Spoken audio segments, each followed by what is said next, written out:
36 मिसाइलें, 9 ठिकाने और बड़ी तबाही। पहलगाम हमले के 2 हफ्ते बाद हिंदुस्तान ने पाकिस्तान से बदला ले लिया है।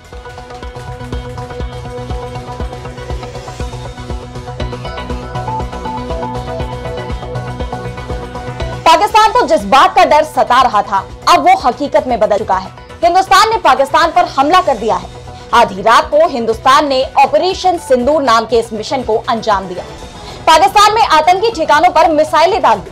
पाकिस्तान में तबाही का मंजर है। वहीं दोनों देशों की सीमाओं पर तनाव। एलओसी पर ताबड़तोड़ गोलीबारी चल रही है। तो क्या हिंदुस्तान और पाकिस्तान में जंग की हुई शुरुआत? 2025 को लश्कर तैयबा से संबंधित पाकिस्तानी और पाकिस्तान प्रशिक्षित आतंकवादियों ने भारत में जम्मू और कश्मीर के पहलगाम में भारतीय पर्यटकों पर बर्बरतापूर्ण हमला किया।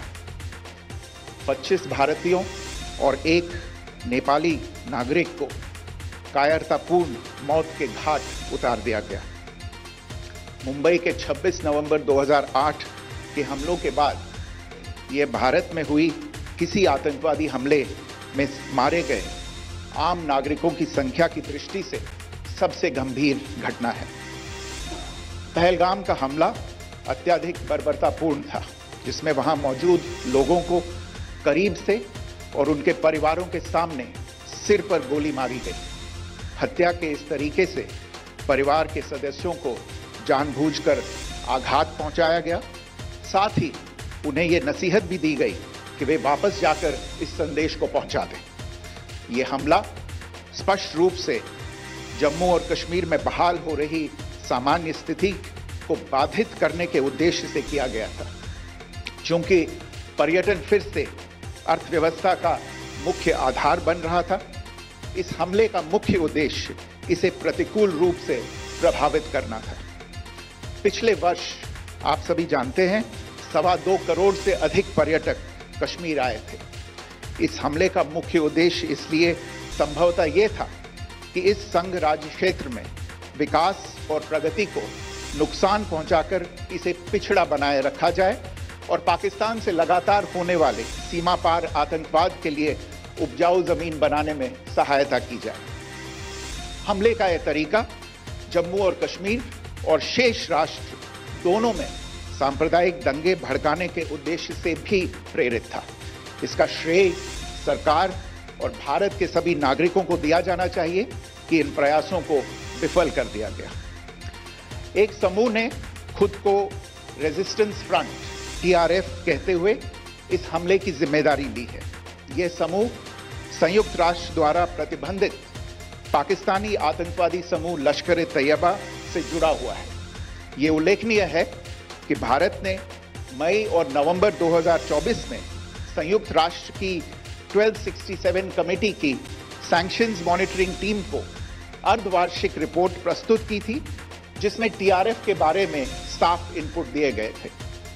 इससे पाकिस्तान स्थित आतंकवादी समूहों के लिए कवर के रूप में टीआरएफ की भूमिका सामने आई थी।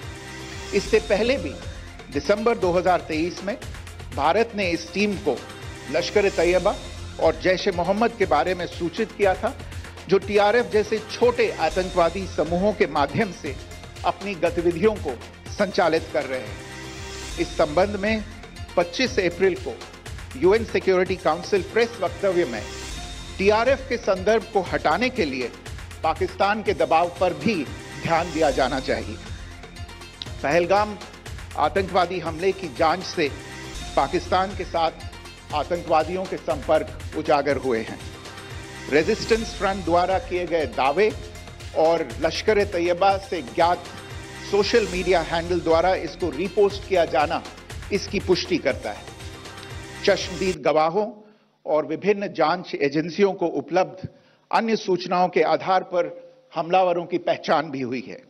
हमारी इंटेलिजेंस ने इस टीम के योजनाकारों और उनके समर्थकों की जानकारी जुटाई है।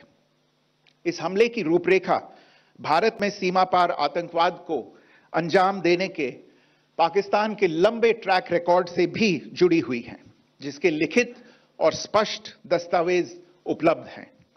पाकिस्तान दुनिया भर में आतंकवादियों के लिए एक शरण स्थल के रूप में पहचान बना चुका है। यहां अंतर्राष्ट्रीय स्तर पर प्रतिबंधित आतंकवादी सजा पाने से बचे रहते हैं। इसके अलावा पाकिस्तान ने इस मुद्दे पर विश्व और फाइनेंशियल एक्शन टास्क फोर्स जैसे अंतर्राष्ट्रीय मंचों को जानबूझकर गुमराह करने के लिए भी जाना जाता है। साजिद मीर का मामला, जिसमें इस आतंकवादी को पाकिस्तान ने मृत घोषित कर दिया था और फिर अंतर्राष्ट्रीय दबाव के परिणाम स्वरूप वो जीवित पाया गया, इसका सबसे स्पष्ट उदाहरण है। यह स्वाभाविक है कि पहलगाम में हुए इस हमले से जम्मू और कश्मीर के साथ साथ भारत के अन्य भागों में भी आक्रोश देखा गया। हमलों के बाद भारत सरकार ने स्वाभाविक रूप से पाकिस्तान के साथ संबंधों को लेकर कुछ कदम उठाए। आप सभी उन निर्णयों से अवगत हैं जिसकी घोषणा 23 अप्रैल को की गई थी। तथापि यह आवश्यक समझा गया कि 22 अप्रैल के हमले के अपराधियों और उनके योजनाकारों को न्याय के कटघरे में लाया जाए। हमलों के एक पखवाड़े के बाद भी पाकिस्तान द्वारा अपने क्षेत्र या अपने नियंत्रण वाले क्षेत्रों में आतंकवादियों की इंफ्रास्ट्रक्चर के विरुद्ध कार्रवाई करने के लिए कोई स्पष्ट कदम नहीं उठाया गया है। उल्टे वो इनकार करने और आरोप लगाने में ही लिप्त रहा है। पाकिस्तान आधारित आतंकवादी मॉड्यूल्स पर हमारी खुफिया निगरानी ने संकेत दिया है कि भारत के विरुद्ध आगे भी हमले हो सकते हैं। अतः इनको रोकना और इनसे निपटना दोनों को बेहद आवश्यक समझा गया। आज सुबह, जैसा कि आपको ज्ञात होगा, भारत ने इस तरह के सीमा पार हमलों का जवाब देने और उन्हें रोकने तथा उनका प्रतिरोध करने के अपने अधिकार का प्रयोग किया है। यह कार्यवाही नपीतुली, नॉन एस्केलेटरी, आनुपातिक और जिम्मेदारीपूर्ण है। यह आतंकवाद की इंफ्रास्ट्रक्चर को समाप्त करने और भारत में भेजे जाने वाले संभावित आतंकवादियों को अक्षम बनाने पर केंद्रित है। आपको यह भी स्मरण होगा कि 25 अप्रैल 2025 को संयुक्त राष्ट्र सुरक्षा परिषद ने पहलगाम आतंकवादी हमले पर एक प्रेस वक्तव्य जारी किया था, जिसमें आतंकवाद के इस निंदनीय कार्य के अपराधियों, आयोजकों, फाइनेंसरों और प्रायोजकों को जवाबदेह ठहराने और उन्हें न्याय के दायरे में लाने की आवश्यकता पर जोर दिया गया था। भारत की आज की इस कार्रवाई को इसी संदर्भ में देखा जाना चाहिए।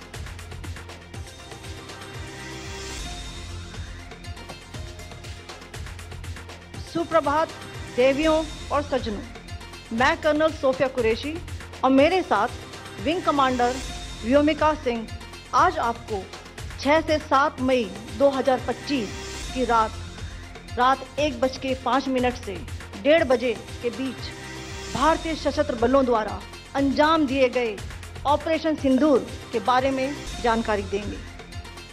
ऑपरेशन सिंदूर 22 अप्रैल को पहलगाम में हुए विभत्स आतंकवादी हमले के शिकार मासूम नागरिकों व उनके परिवारों को न्याय देने के लिए लॉन्च किया गया था। इस कार्रवाई में 9 टेररिस्ट कैंप्स को टारगेट किया गया और पूरी तरह से इसे बर्बाद किया गया। पाकिस्तान में पिछले 3 दशकों से टेरर इंफ्रास्ट्रक्चर का निर्माण हो रहा है। इसमें recruitment, indoctrination centres, training areas व लॉन्च पैड शामिल थे, जो पाकिस्तान और पाक अधिकृत जम्मू कश्मीर POJK दोनों में फैले हैं। Operation Sindoor was launched by Indian Armed Forces to deliver justice to the victims of Pahalgam terror attack and their families. 9 terrorist camps were targeted and successfully destroyed. Over the last 3 decades, Pakistan has systematically built terror infrastructure. It is a complex web of recruitment and indoctrination centers, training areas for initial and refresher courses, and launch pads for handlers. These camps are located both in Pakistan as well as Pakistan-occupied Jammu and Kashmir areas. Some of the well-known training camps are located, as you can see on the screen. They are distributed from Savai Nala in the north, counting to approximately 21, ending at Bhagalpur to the south. इन लक्ष्यों का चयन विश्वसनीय intelligence सूचनाओं के आधार पर हुआ ताकि आतंक गतिविधियों की रीढ़ तोड़ी जा सके और यह खास ध्यान दिया गया कि निर्दोष नागरिकों और सिविलियन इंस्टॉलेशन को नुकसान न पहुंचे। The selection of these targets for Operation Sindoor was based on credible intelligence inputs and role of these facilities in perpetrating the terror activities. The locations were so selected to avoid damage to civilian infrastructure and loss of any civilian lives.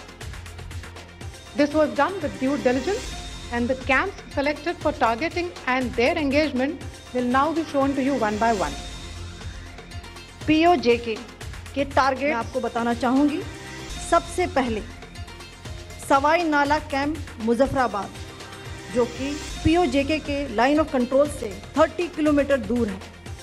यह एक लश्कर तोयबा का training centre था। 20 अक्टूबर 2024 सोनमर्ग, 24 अक्टूबर 24 गुलमर्ग, 22 अप्रैल 2025 पहलगाम, इन हमलों के आतंकियों ने यहीं से प्रशिक्षण लिया था। सैयदना बिलाल कैंप मुजफ्फराबाद, यह एक जैश ए मोहम्मद का स्टेजिंग एरिया है। यह हथियार, विस्फोटक और जंगल सर्वाइवल ट्रेनिंग का केंद्र भी था। गुलपुर कैंप कोटली, यह LOC से 30 किलोमीटर दूर था। लश्कर ए तोयबा का बेस था जो रजौरी, पुंछ में सक्रिय था।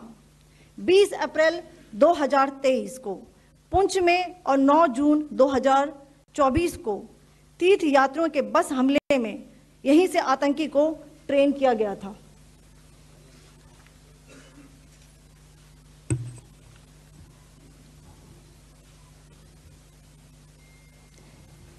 बरनाला कैंप भिंबर, यह LOC से 9 किलोमीटर दूर है। यहां पर हथियार हैंडलिंग, IED व जंगल सर्वाइवल का प्रशिक्षण केंद्र था। अब्बास कैंप कोटली,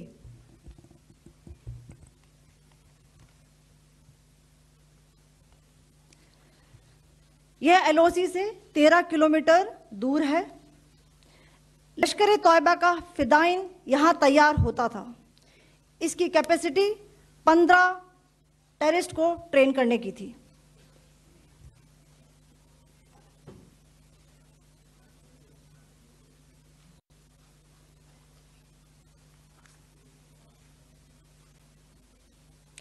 अब मैं पाकिस्तान के अंदर के टारगेट से अवगत कराना चाहूंगी। पहला, सर्जल कैंप सियालकोट, यह अंतर्राष्ट्रीय सीमा से 6 किलोमीटर की दूरी पर है, सांबा कठुआ के सामने।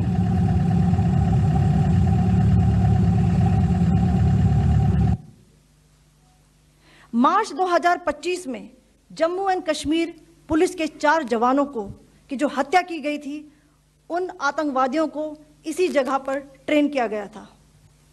दूसरा, महमूना जाया कैंप सियालकोट, यह 18 से 12 किलोमीटर IB से दूर था। हिजबुल मुजाहिदीन का बहुत बड़ा कैंप था। यह कठुआ जम्मू क्षेत्र में आतंक फैलाने का नियंत्रण केंद्र था। पठानकोट एयरफोर्स बेस पर किया गया हमला भी इसी कैंप से प्लान और डायरेक्ट किया गया था। मरकज ताइबा मुरीद के, यह IB से 18 से 25 किलोमीटर दूरी पर है। 2008 के मुंबई हमले के आतंकी भी यहीं से प्रशिक्षित हुए थे। अजमल कसब व डेविड हेडली भी यहां ट्रेन हुए थे।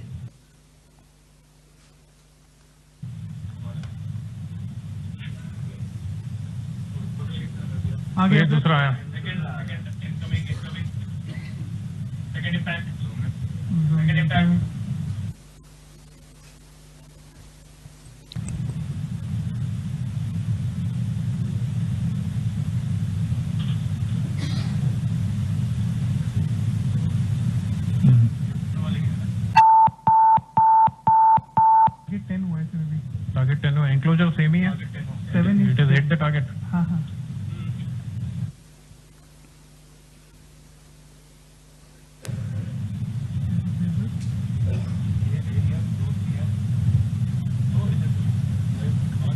पीछे आ गया sir in fact.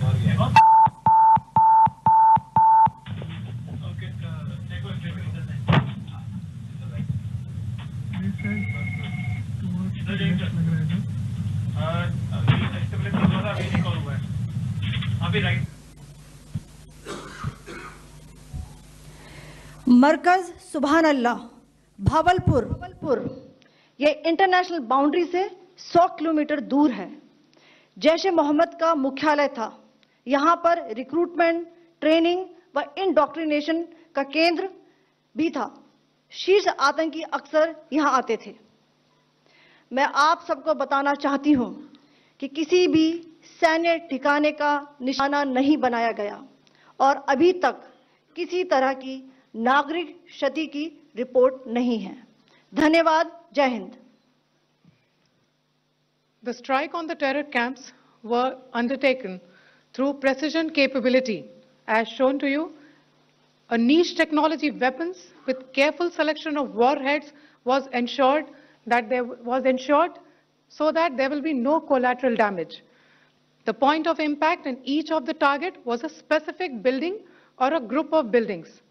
All the targets were neutralized with clinical efficiency, and the results reiterate the professionalism of the Indian Armed Forces in the planning and execution of their operations. No military establishments were targeted. India has demonstrated considerable restraint in its response. However, it must be said that the Indian Armed Forces are fully prepared to respond to Pakistani misadventures, if any, that will escalate the situation. Jai Hind, and thank you very much. Space is not just a destination. It is a declaration of curiosity, courage, and collective progress. India's space journey reflects this spirit. From launching a small rocket in 1963 to becoming the first nation to land near the south pole of moon, our journey has been remarkable. Our rockets carry more than payloads. They carry the dreams of 1.4 billion Indians. India's achievements are significant scientific milestones. Beyond that, they are proof that the human spirit can defy gravity.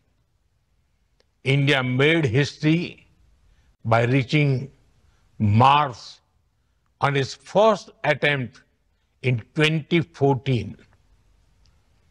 Chandrayaan-1 helped discover water on the moon. Chandrayaan-2 gave us the highest resolution images of the moon. Chandrayaan-3 increased our understanding of the lunar south pole. We built cryogenic engines in a record time. We launched 100 satellites in a single mission.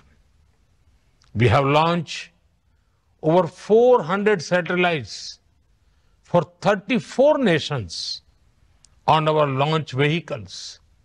This year, we docked 2 satellites in space, a major step forward. Friends, India's space journey is not about racing others. It is about reaching higher together. Together, we share a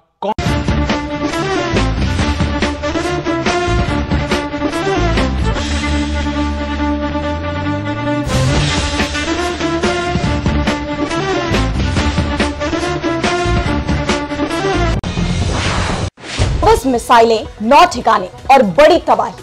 Pahalgam हमले के 2 हफ्ते बाद हिंदुस्तान ने पाकिस्तान से बदला ले लिया है।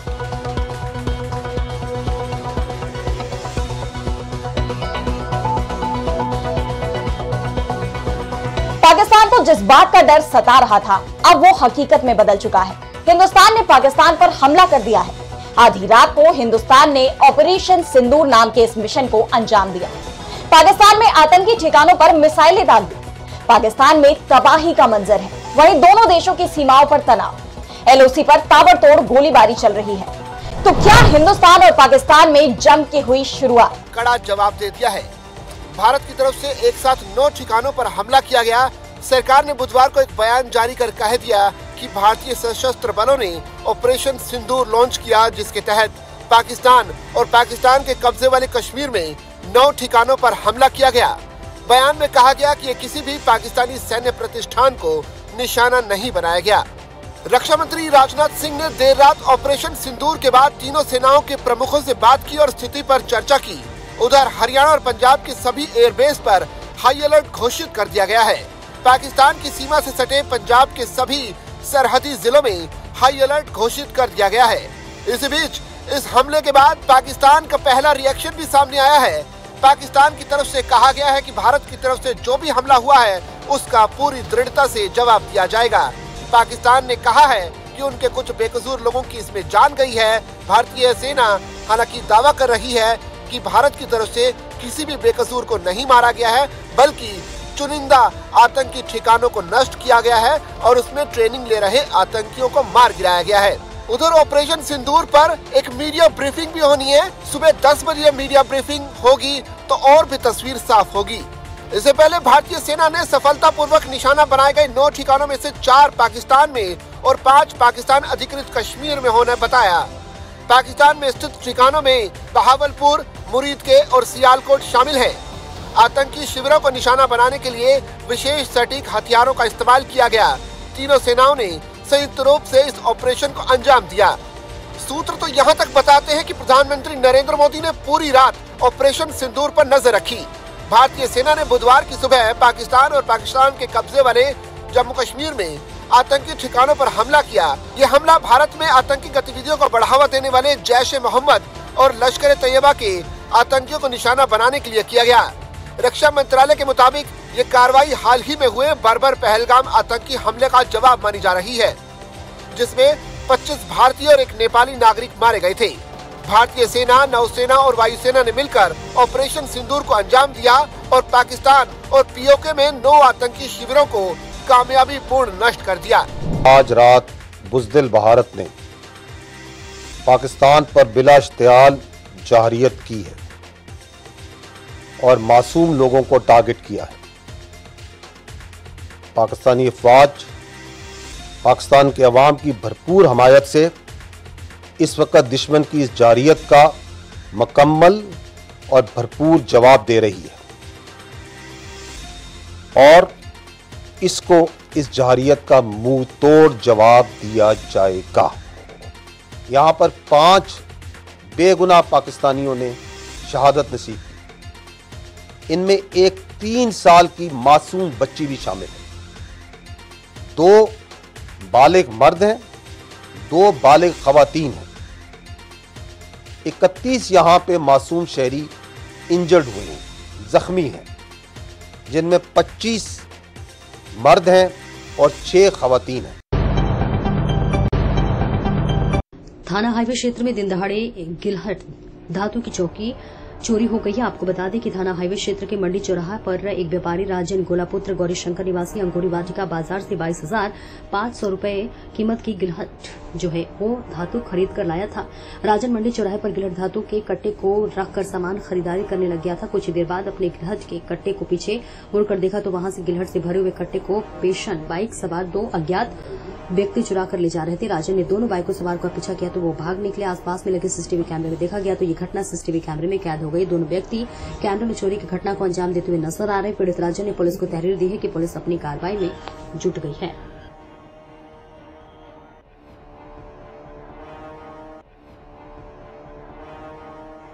क्या नाम है तुम्हारा? राजन सिंह। तो क्या घटना हुई है, कैसे हुई? मैं बाजार से माल लेके आ रहा था कच्ची गिलहट का। करीब 20-1 किलो वजन है। और यहाँ पे मैं एक्टिवा खड़ा कर गया, फिर इनसे मैंने चूरन का पूछा पेट के दर्द के लिए।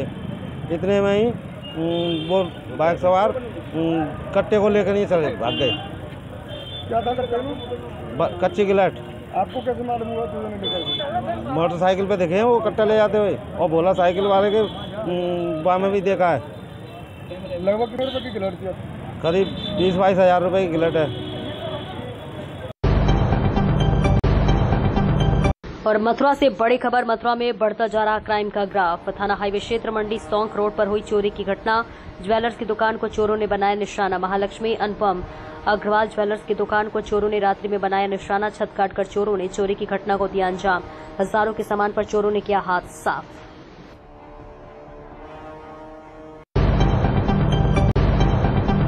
मथुरा पुलिस मेडिकल परीक्षा भर्ती प्रक्रिया में पास करने के नाम पर अभ्यर्थियों से पैसा वसूल करने को वाले चिकित्सक सहित 4 लोगों को गिरफ्तार किया गया है। बताया जा रहा है कि उत्तर प्रदेश पुलिस आरक्षी भर्ती 2023 में सफल अभ्यर्थियों के मेडिकल परीक्षण प्रक्रिया में पास करने के नाम पर मेडिकल बोर्ड में शामिल डॉक्टर हरिनारायण प्रभाकर द्वारा अभ्यर्थियों से 65 हजार रुपए की मांग की जा रही है। इस मामले की शिकायत पाए जाने के बाद गहनता से जांच थाना हाईवे पुलिस की टीम ने प्रभाकर हॉस्पिटल के पास से डॉक्टर हरिनारायण प्रभाकर व उनकी पत्नी मथुरेश व राज्यपाल को गिरफ्तार किया गया है। पकड़े गए लोगों के कब्जे से 1,30,000 रुपए, 6 मोबाइल फोन व प्रवेश पत्र की फोटोकॉपी भी बरामद की गई है। पकड़े गए आरोपियों द्वारा मेडिकल परीक्षा में पास करने के नाम पर अवैध वसूली की मांग की जा रही थी। पुलिस द्वारा की गई इस कार्रवाई से रिश्वतखोरों में हड़कंप मच गया है। एसएसपी श्लोक कुमार का कहना है कि पुलिस मेडिकल परीक्षण भर्ती परीक्षा में पास करने के नाम पर चिकित्सक हरिनारायण प्रभाकर द्वारा धन वसूली की मांग की जा रही थी। उनका कहना है कि मामले में भ्रष्टाचार निवारण अधिनियम धन उगाही के अंतर्गत मामला दर्ज कर 4 लोगों को गिरफ्तार किया गया है। एसएसपी ने अभ्यर्थियों से अपील की है कि पुलिस भर्ती मेडिकल परीक्षा में पास करने के नाम पर यदि किसी के द्वारा अवैध वसूली की मांग की जाती है तो वे किसी में झांसे में न आए। यूपी पुलिस कांस्टेबल भर्ती परीक्षा की प्रक्रिया की शुचिता बनाए रखने के लिए यूपी पुलिस कटिबद्ध है।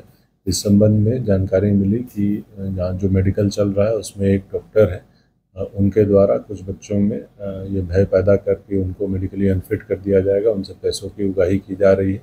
इस सूचना पर गोपनीय रूप से जांच कराते हुए छापेमारी कराई गई। तो एक हॉस्पिटल है प्रभाकर हॉस्पिटल, जो कि एक पैनल के डॉक्टर हैं, उनका अपना अस्पताल है जो उनकी वाइफ के नाम पे पंजीकृत है।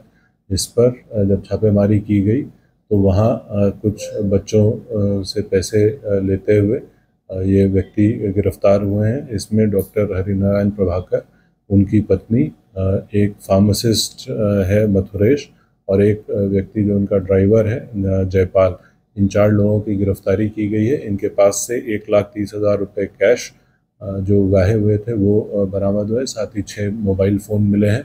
इन मोबाइल फ़ोन में हमें कुछ इम्पोर्टेंट एविडेंस मिला है जिसको कि हम लोग फॉरेंसिक लैब भेजकर रिट्रीव भी कर रहे हैं। साथ ही साथ इनकी पत्नी द्वारा साक्ष्य मिटाने का प्रयास किया गया था, कुछ डॉक्यूमेंट्स जलाए गए थे जिसको कि हमारे फॉरेंसिक टीम द्वारा कब्जे में ले लिया गया है। इसके आधार पर इन 4 लोगों को न्यायिक अभिरक्षा में भेजा जा रहा है। पैनल से इन्हें निकालते हुए पैनल का पुनर्गठन